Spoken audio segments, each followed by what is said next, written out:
In this video, I'll be showing you how to use the AOD Flow app. With this app, you can have the always on display feature on your Android device.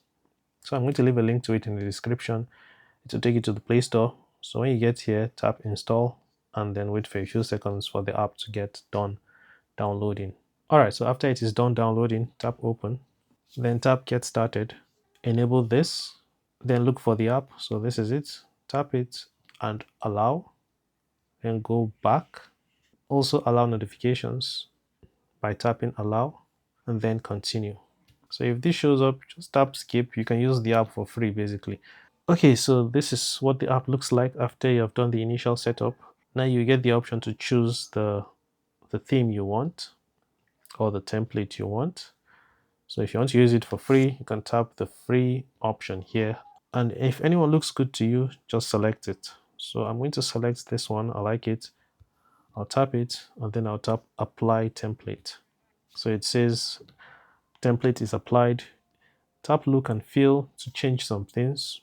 So if you want, you can change the font. There are some free fonts and some paid ones, so just look well. Let's try this one.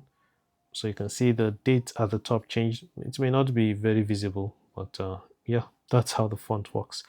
And then you can change the color. You can see the time is changing and the rest are paid. So if you don't like any of these ones, then you may have to pay for the app to use the other ones.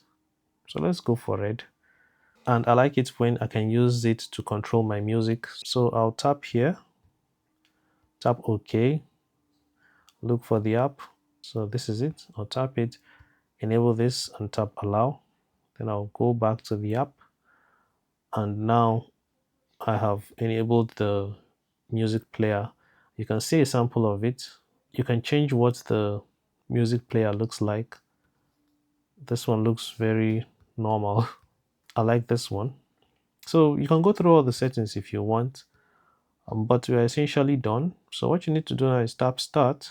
Now I'm going to leave the app, and if I lock my phone, it should kick in a few seconds. Okay, so this is it now. This is what the app looks like. So this is how it's going to be for, I think, 5 minutes or so before your phone finally dies. But if you want it turned off, just press the power button again and it's going to turn off. The camera died as I was making this video. But anyways, with the phone turned off, you can press the power button again to bring it back. And if you want to unlock your phone, just double tap and then enter your fingerprint or your password. All right, so with that said, thank you for watching. If you have questions about the app that I didn't cover in this video, then let me know. I'll make videos answering your questions and showing you how to do what you're asking about. All right, thank you for watching. I'll be seeing you in the next one. Take care and bye-bye.